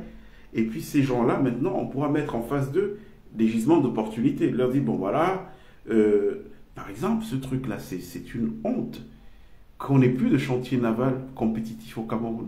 Pourquoi? Parce qu'on a pris un type comme Forginam, qui était brillant, on l'a foutu en tôle.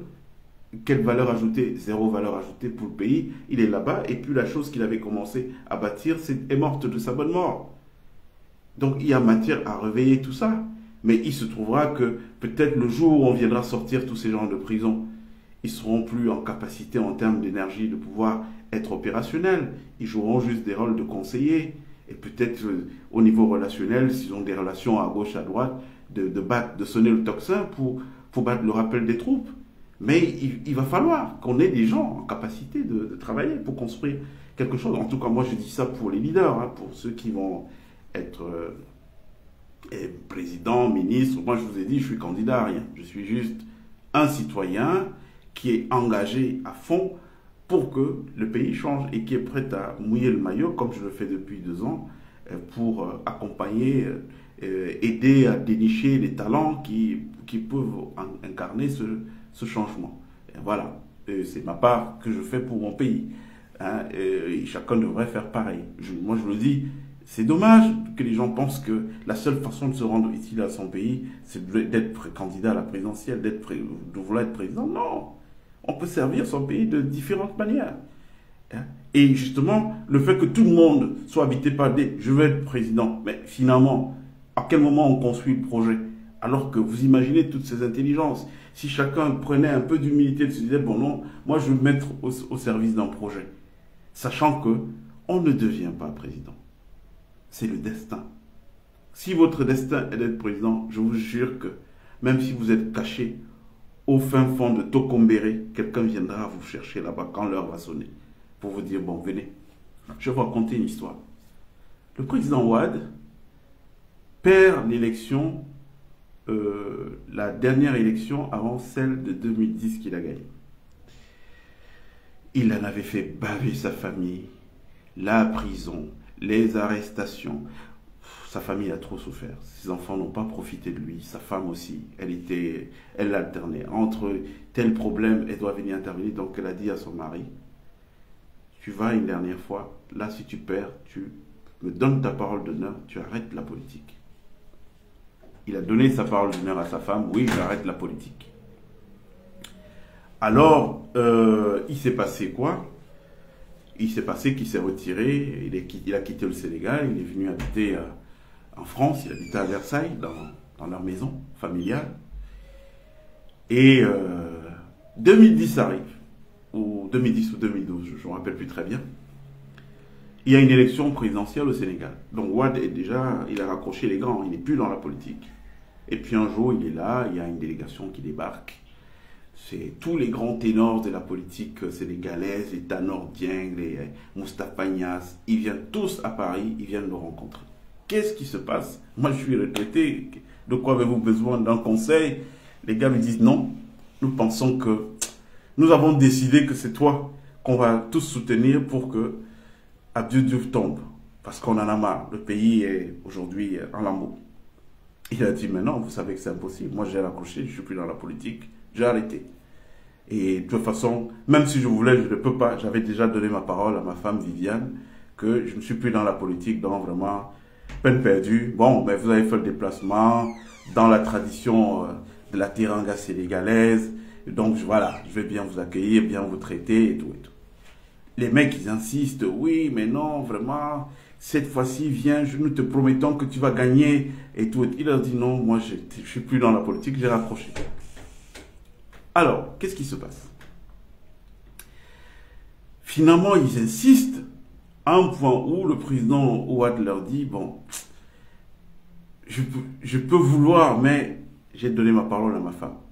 Et je connais une personne qu'elle écoute beaucoup. Je vous conseille d'aller voir cette personne. Et donc, ils sont allés voir un jeune que Madame Ouad avait pris comme un fils et tout, qu'elle aimait bien et qu'elle écoutait. Et ils sont allés, le jeune, il est étonné de rencontrer les ténors. C'est un peu comme si au Cameroun, du jour au lendemain, vous voyez débarquer chez vous les Issa Tiroma, les Bello Bouba, tous les gros noms de la politique camerounaise, ils débarquent chez vous, vous n'êtes rien. Donc le jeune est étonné, mais qu'est-ce qui me vaut cet honneur de... Il est vieux, lui dit, non, bon voilà, on a une mission à te confier, il faut que tu convaincs Viviane de laisser le président se présenter, parce que nous on a un projet et on va faire gagner le président. Et le jeune, effectivement, il a parlé à Viviane et elle a accepté.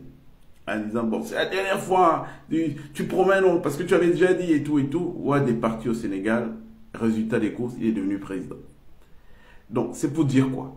Moi, j'aime toujours vous prendre des exemples concrets.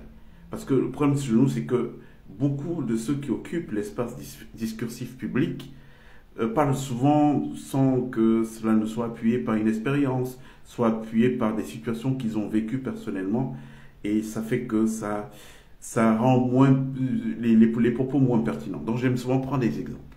Donc Ouad rentre au Sénégal, il devient président, après qu'il ait décidé d'arrêter la politique. Donc c'est pour vous dire que il n'y a pas besoin de s'exciter pour je vais être président. Non, le président c'est un destin.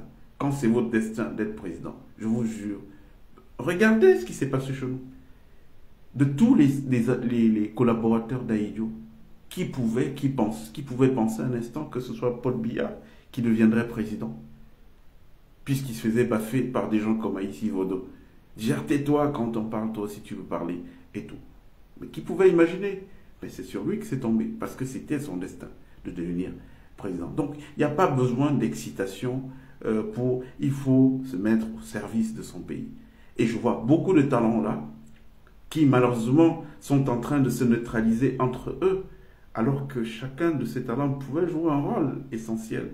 Mais il faut de l'humilité, il faut convoquer l'humilité de part et d'autre, et que les gens se mettent soit dans une démarche d'abord altruiste pour leur pays.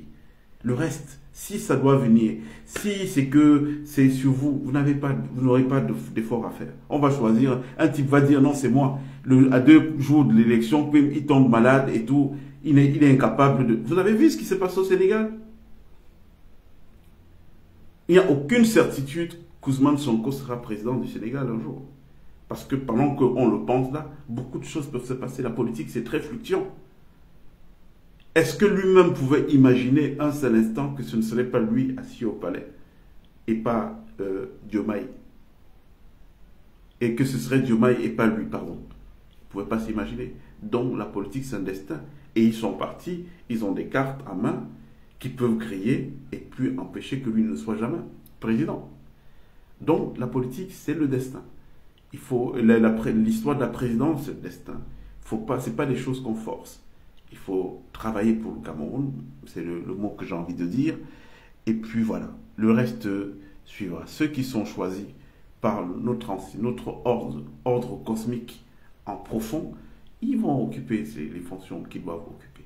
Voilà comment moi je vois les choses. Alors il y a Mabi Laura qui dit qu'il faut que cet agenda s'arrête. Oui, Mabi, obligé, on ne peut pas faire autrement. L'agenda, on ne peut pas dire aux gens, non, ne traversez pas. Oh, vous venez, vous nous embêtez, vous êtes de trop chez nous, on est fatigué des odeurs. Donc pendant que vous dites ça aux gens, vous maintenez des systèmes en Afrique qui poussent les jeunes à partir. Non, il va bien falloir, à un moment donné, faire des grands choix et que ces choix s'opèrent. Si vous laissez un système qui ostracise des talents d'Afrique qui ont envie de partir, vous ne pouvez pas vous plaindre chez vous de dire qu'ils sont nombreux chez vous. Donc, nous, on est pour que ce système s'arrête et il va s'arrêter. C'est-à-dire que ce n'est pas un truc qu'on négocie, ça va s'arrêter. Juste que il faudra de la sagesse de part et d'autre pour que ça ne crée pas des dommages qui soient irréversibles pour tout le monde. Parce que je le dis souvent, et les gens disent « Ah ouais, ce gars-là, c'est un franc, il est pour la France et tout. » Non, moi je vous ai dit que je ne suis pas au niveau d'être dans l'adoration des idoles. Quand vous avez ma formation spirituelle, quand vous avez mon parcours, vous ne pouvez pas être un être humain qui idole les gens ou qui idole les systèmes. Non, qui idolâtre, pardon, les gens ou les systèmes. C'est pas possible. C'est que je réfléchis en tenant compte de tous les aspects d'une question. Il faut réfléchir toujours à 360 degrés. Le but aujourd'hui, c'est que, regardez, même notre sécurité sociale en Afrique, qui porte la sécurité sociale? C'est les diasporas. Les diasporas tiennent l'argent d'où? Elles tiennent l'argent de leur pays d'accueil. Est-ce que ce serait censé pour ces diasporas de vouloir la chute de ces pays d'accueil? Non. Parce que s'ils chutent, ils n'ont plus de revenus, il n'y a plus de sécurité sociale en Afrique. Donc il y a une interdépendance, on est liés. Donc ce qu'il faut faire, c'est travailler pour que l'Afrique s'affranchisse de ce système esclavagiste qui a paupérisé toute une bonne partie de sa population, mais en tenant compte aussi des intérêts des autres. Parce que si on ne tient pas compte des intérêts des autres, ce qui va se passer, c'est que les autres vont jouer leur survie. Et vous savez ce que ça veut dire, jouer la survie. Vous voyez, par exemple, aujourd'hui, dans l'espace AES, moi, si j'ai un commentaire que je pourrais faire, c'est de dire, il y a un rapport de force qui a été établi. On a vu que, bon, en face, il y avait des hommes qui peuvent parler, qui sont couillus et tout. Bon, maintenant, il faut calmer un peu le jeu. Parce que cette situation ne peut pas être tenable à vie dans la tension. Il faut calmer le jeu. Donc aujourd'hui, il y a un rapport de force qui est établi. Ça veut dire qu'il y a un autre type de négociation qui peut se faire. Il faut négocier. Hein, se dire, bon voilà. Pourquoi? Parce que c'est une équation de survie. Il faut toujours penser à ça. Les autres n'ont pas le choix. C'est-à-dire que s'ils avaient le choix de faire autrement, ok, mais ils n'ont pas le choix. Ça veut dire que vous leur enlevez ça, c'est un peu un type à qui tu vas dire que bon, c'est là que tu mangeais, je t'enlève ça, tu ne vas plus manger. Mais qu'est-ce qu'il va faire? Il va lutter avec l'énergie du désespoir pour que ça ne se produise pas. Et quand il y a une bagarre, tout le monde est perdant parce que chacun prend un coup, quelque part. Donc voilà, c'est ce que je souhaitais dire. Il y a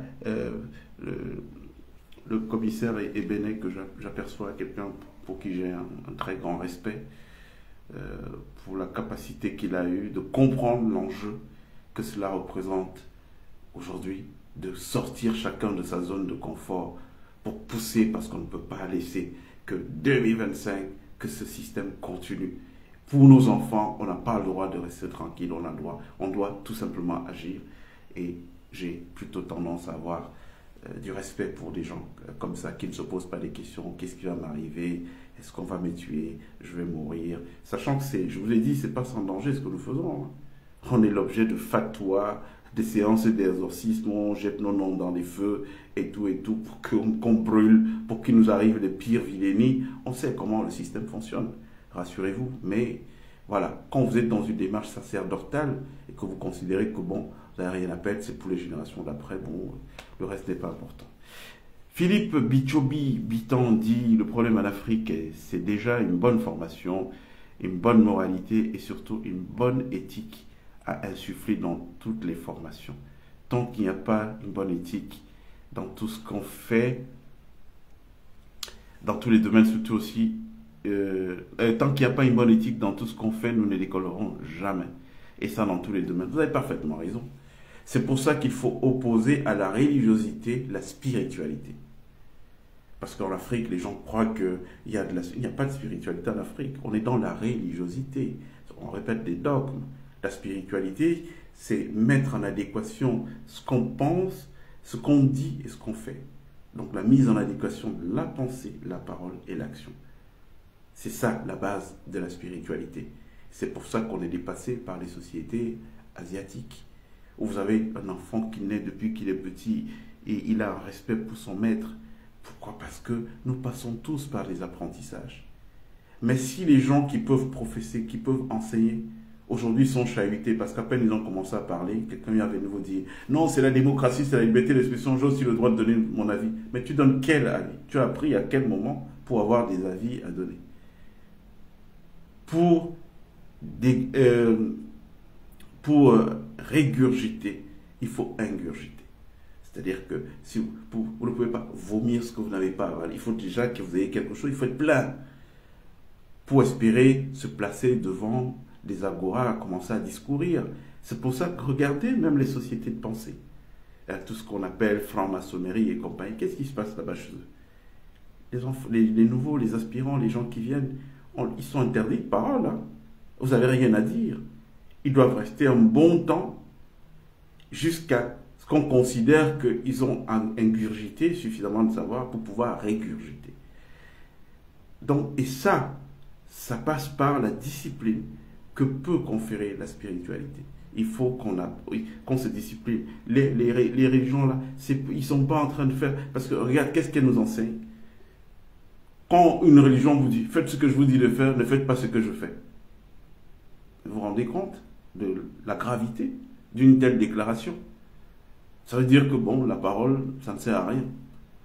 Et c'est pour ça que vous allez trouver un politique qui vous dit aujourd'hui, non, c'est ça, et puis le lendemain, il vient dire le contraire, et puis les gens te disent, non, c'est la stratégie ou c'est machin et tout. Mais non, la base d'une société, c'est la parole donnée. Et donc, il faut que, quand la parole sort, qu'elle corresponde à vraiment quelque chose qui a été pensé et quelque chose qui va être fait. Donc, il faut qu'on aille vers la spiritualité, la vraie spiritualité, qui veut que nous créions un nouveau type de citoyens qui comprennent les enjeux du monde dans lequel on est, qui sachent ce que c'est que la discipline, qui comprennent que quand un type qui a étudié dans un domaine vient parler, il faut l'écouter, apprendre de lui. Et c'est quand on l'a assez écouté qu'on peut se permettre de commencer à poser des questions. Et même pas venir contester ce qu'il dit, mais à poser des questions. Or, dans notre société, et ça a été pensé exprès, la démocratie, c'est un piège qui a été tendu aux Africains. Parce qu'on savait très bien que pour nous aider à ne jamais nous en sortir, il fallait qu'on donne l'accès à la parole à tout le monde. Parce qu'on sait ce que ça donne. L'accès à la parole à tout le monde, ça crée ce qu'on appelle la cacophonie. Ça jacasse de tous les côtés. Et puis, il n'y a pas un propos intelligible qui sort et il n'y a rien de bon qui se construit. Pendant qu'on bavarde, là, on n'a pas le temps de construire. Donc, vous voyez, c'est un piège. C'est pour ça que je vous parlais tout à l'heure du système. Un système autocratique porté par des patriotes. Parce que si on voudra construire l'Afrique, vraiment, ça devra être dans le silence. Mon grand-père me disait que la graine, quand tu la mets dans le sol, quand elle est dans le sol, personne ne sait ce qui se passe. On voit juste la plante germer. Donc on ne construit rien dans trop de bavardage et tout. Ouais, on va faire ceci. Non, on fait et puis les gens voient les réalisations. Voilà, moi c'est ce que je pense. Alors, il y a... qui d'autre qui intervient? Adamou Vessa Sangou, lui quand on parle de questions de spiritualité, il doit bien comprendre, qui est avec nous, qui nous regarde. Il y a Agnès Delarrière qui dit que nous avons besoin de renforcer la technologie, les infrastructures routières, l'énergie, entre autres. La carte du monde est en train de se redessiner devant nous en ce moment même. Et l'Afrique doit en prendre conscience et être du rendez-vous. Mais l'Afrique, ça va se faire avec les Africains. C'est pour ça que je crois que dans un premier temps, les débats, c'est pas ce qu'il faut pour l'Afrique. Dans un premier temps, on a besoin de patriotes. Et là, nous sommes en train de lutter pour la quête de notre souveraineté définitive. Il faut bien que les gens qui vont porter le leadership de cette affaire-là, qui comprennent, qu'ils ne fassent pas d'erreur. C'est pas du bavardage qu'il faut là. Ce qu'il va falloir, c'est des gens qui sont dans la construction et qui trouvent des solutions. Il va falloir opposer aux jouisseurs des bâtisseurs. Voilà. Si on ne fait pas ça, on perd de temps, on peut toujours faire tout ce qu'on veut. Alors, il y a qui d'autre? Tanier qui dit que... Alors, c'est qui? Je vais voir ça très bien.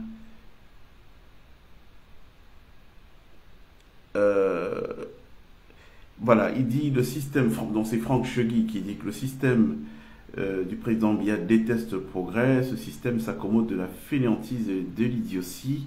C'est révoltant. Je vous ai dit tout à l'heure les raisons structurelles. À cela, on ne leur a pas donné le pouvoir pour construire le Cameroun. C'était pas ça l'agenda.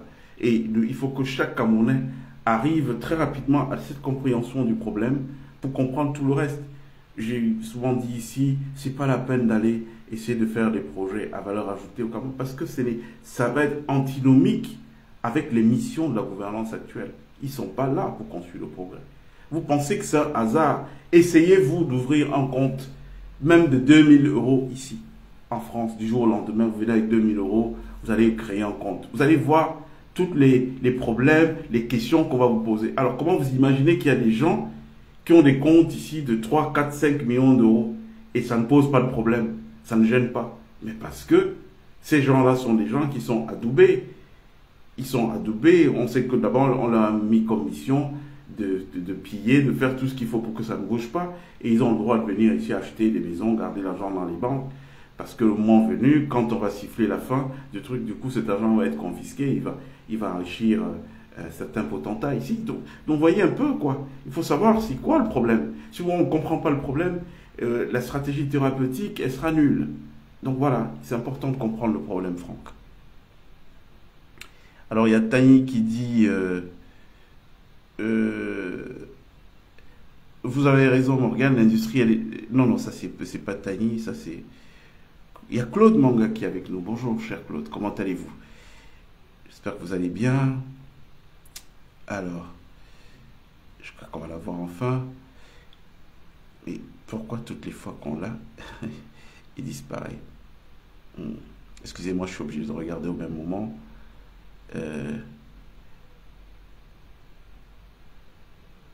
Pour lire. Bon, écoute, c'est pas évident, ça marche pas très bien à tous les coups. Donc voilà, en gros, c'est ça, c'est ce qu'on pouvait se dire ce soir. Je sais pas si c'était intéressant, de toutes les façons, c'est juste un partage des choses que nous vivons, des expériences qu'on a vues ailleurs. Donc, ce qu'il faut retenir en gros, c'est que ne sous-estimez pas le pouvoir de Yambé. Il manœuvrera. Parce que dans l'ADN de ces gens, il y a la jouissance. Beaucoup d'entre eux étaient des gens pas capables de draguer des filles, d'être des phénomènes d'attraction de femmes et tout. Et la gouvernance leur a apporté ça.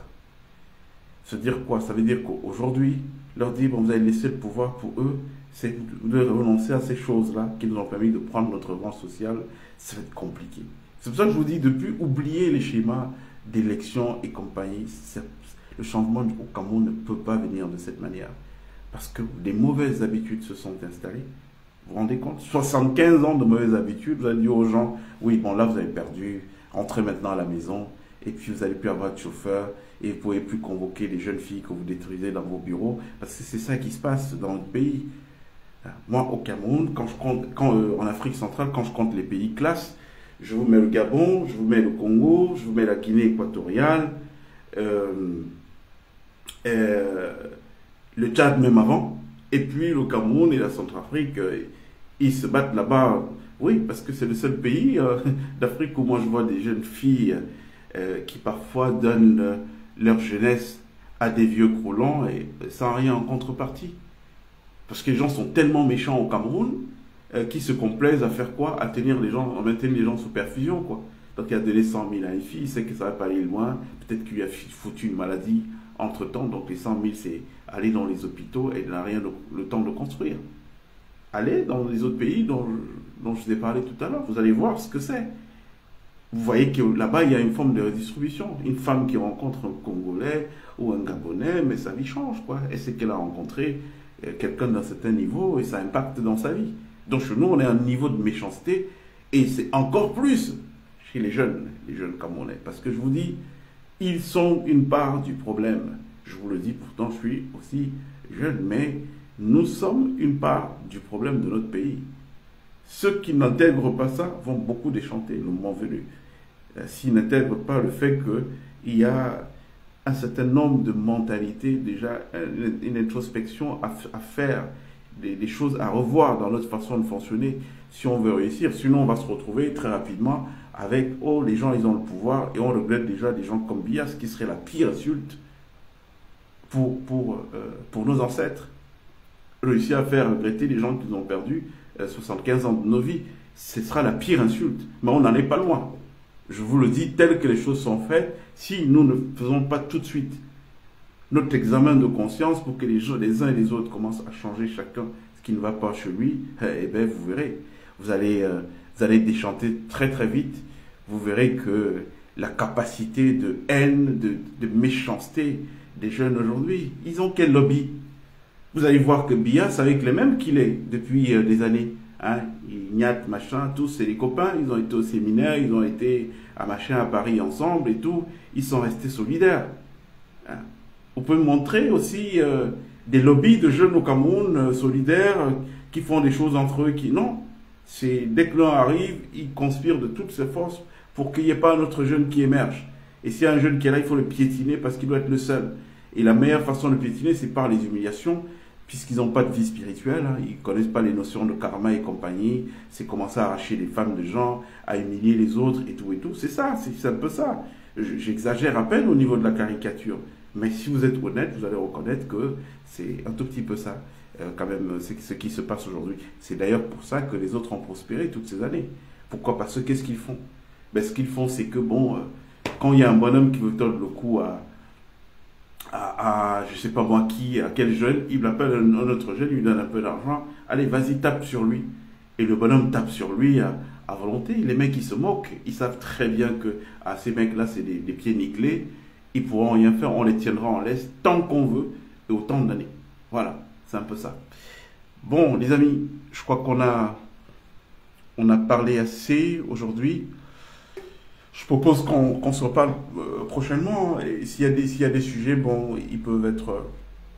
vous pouvez me les laisser inbox ou même sur ma page, comme ça on les évoquera la prochaine fois en les préparant un peu mieux. D'accord? Merci beaucoup pour votre temps. Il fera beau au Cameroun. Et c'est très très bientôt.